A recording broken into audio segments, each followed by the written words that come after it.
বিশ্বকাপে নিজেদের দ্বিতীয় ম্যাচে এসে কাঙ্ক্ষিত প্রথম জয়ের দেখা পেল ব্রাজিল ফুটবল দল।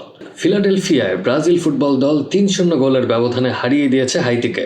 যদিও ব্রাজিল সমর্থকেরা হয়তোবা ধারণা করেছিলেন তুলনামূলক খর্বশক্তির হাইতির বিরুদ্ধে বেশ বড়সড় একটি জয়ই পেতে যাচ্ছে ব্রাজিল দল, তবে ম্যাচে আসলে ঠিক তেমনটি হয়নি। যদিও বল পজিশন ৫৭% কিন্তু ব্রাজিলের দখলে ছিল, গোলমুখে অনেকগুলো শটও নিয়েছে ব্রাজিল, কিন্তু শেষ পর্যন্ত কিন্তু হাইতি রক্ষণভাগে ত্রাস ছড়িয়েও ৩টির বেশি গোলের দেখা ব্রাজিল পায়নি।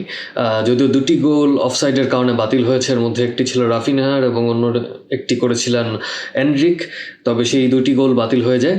তবে শেষ পর্যন্ত ৩-০ গোলের এই জয়ের মাধ্যমে কিন্তু গ্রুপ সির প্রথম স্থানে চলে আসলো ব্রাজিল।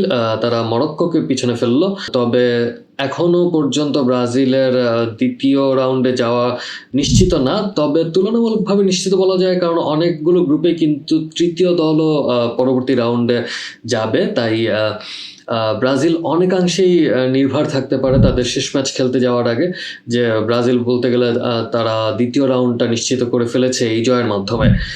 এই ম্যাচে ব্রাজিল কোচ কার্লো আনচেলত্তি প্রথম ম্যাচের একাদশ থেকে ২টি পরিবর্তন নিয়ে দল সাজান। সেই ২টি পরিবর্তনের একটি ছিল ম্যানচেস্টার ইউনাইটেডের স্ট্রাইকার ম্যাথিউস কুনহাকে তিনি নাম্বার ৯ হিসেবে খেলিয়েছেন। অন্যদিকে রাইট ব্যাক পজিশনে দানিলোকে সুযোগ দিয়েছিলেন। ম্যাথিউস কুনহা এই ম্যাচে ইগর থিয়াওয়ের জায়গায় সুযোগ পান, অন্যদিকে রজার ইমডেজের জায়গায় সুযোগ পান দানিলো। কার্লো আনচেলত্তির এই যে ২টি সিদ্ধান্ত, যে পরিবর্তন করে তিনি তার একাদশ সাজিয়েছিলেন, সেটি যে খুব যৌক্তিক ছিল সেটি কিন্তু পুরো ম্যাচ যদি আমরা দেখি তাহলে বেশ ভালোভাবেই প্রমাণিত হয়ে যায়, কারণ তার বদলি হিসেবে খেলা স্ট্রাইকার ম্যাথিউস কুনহা কিন্তু ব্রাজিল দলের হয়ে আজ জোড়া গোল করেছেন। ম্যাচের ১২ মিনিটের সময়েই কিন্তু ব্রাজিল দল ১-০ গোলের ব্যবধানে লিড পেতে যাচ্ছিল, যদিও অফসাইডের কারণে গোলটি বাতিল হয়ে যায়। রাফিনিয়া ব্রাজিলের হয়ে সেই গোলটি করেছিলেন, যদিও সেটি অফসাইডের কারণে বাতিল হয়ে যায়। তবে ব্রাজিলকে কিন্তু প্রথম গোলের জন্য আর বেশিক্ষণ অপেক্ষা করতে হয়নি। ২৩ মিনিটের সময় ব্রাজিল পেয়ে যায় তাদের কাঙ্ক্ষিত প্রথম গোলটি এই ম্যাচে। ভিনিসিয়াস জুনিয়রের শট হাইতির গোলকিপার ঠেকিয়ে দিলেও সেই বলটি চলে আসে ম্যাথিউস কুনহার কাছে। ম্যাথিউস কুনহা সেই জায়গা থেকে গোল করতে ভুল করেননি, সেই সুযোগে ব্রাজিলও এগিয়ে যায় ১-০ গোলের ব্যবধানে।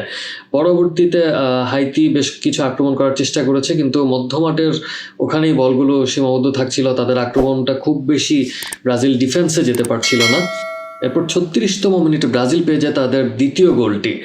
ভিনিসিয়াস জুনিয়রের অসাধারণ পাস থেকে ম্যাথিউস কুনহা দারুণ ফিনিশিংয়ে বল জালে জড়ান, সেই সুযোগে ব্রাজিল এগিয়ে যায় ২-০ গোলে। তবে ম্যাচে কিন্তু ৪০ মিনিটের সময় ব্রাজিল একটি বড় ধাক্কা খায়। ব্রাজিল যদি ষষ্ঠবারের মতো শিরোপা জিততে যায়, যেই কয়েকজন তারকা প্লেয়ারের উপর ব্রাজিল নির্ভরশীল তাদের অন্যতম একজন হচ্ছেন রাফিনিয়া।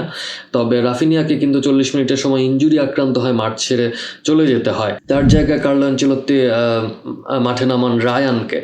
যখন মনে হচ্ছিল যে প্রথমার্ধ আসলে ২-০ গোলের লিড নিয়ে ব্রাজিল শেষ করতে চলেছে, ঠিক সেই সময় অতিরিক্ত সময় এসে ব্রাজিল পেয়ে যায় তাদের এই ম্যাচের শেষ গোলটি, অর্থাৎ ব্রাজিল পেয়ে যায় তাদের তৃতীয় গোলটি। লুকাস পাকুয়েটার পাস থেকে ভিনিসিয়াস জুনিয়র গোল করেন। ভিনিসিয়াস জুনিয়র প্রথম ম্যাচেও গোল পেয়েছিলেন, দ্বিতীয় ম্যাচে গোল পেলেন, তাই ২ ম্যাচে তিনি ২টি গোল করলেন। ভিনিসিয়াস জুনিয়রের উপরও কিন্তু ব্রাজিল খুব নির্ভর করবে। যদি রাফিনিয়া সঠিক সময়ে সুস্থ হয়ে উঠতে না পারেন, তাহলে কিন্তু ব্রাজিল দলের আক্রমণ ভাগ পুরোপুরি ভিনিসিয়াস জুনিয়রের উপরই নির্ভরশীল হয়ে পড়বে। দ্বিতীয়ার্ধে আসলে ব্রাজিল দল খুব একটা আক্রমণাত্মক ফুটবল খেলতে পারেনি, বেশ ধীরলয় এই অর্ধে ২টি দলই খেলেছে। শেষ মুহূর্তে এডারসন একটি সুযোগ পেয়েছিলেন, কিন্তু তিনি বলটি জালে জড়াতে পারেননি, তাই শেষ পর্যন্ত কিন্তু ৩-০ গোলের জয় নিয়ে ব্রাজিল মাঠ ছাড়ে। কুনহার দুর্দান্ত পারফরমেন্স এবং ভিনিসিয়াসের গতি কিন্তু ব্রাজিলকে এই ম্যাচে বিজয় এনে দিতে সাহায্য করেছে। যদিও হাইতি অনেক তুলনামূলক দুর্বল শক্তির দল, ওয়ার্ল্ড র্যাঙ্কিংয়ে কিন্তু তারা ৮৩তম স্থানে আছে, অন্যদিকে ব্রাজিল আছে ৬ষ্ঠ স্থানে।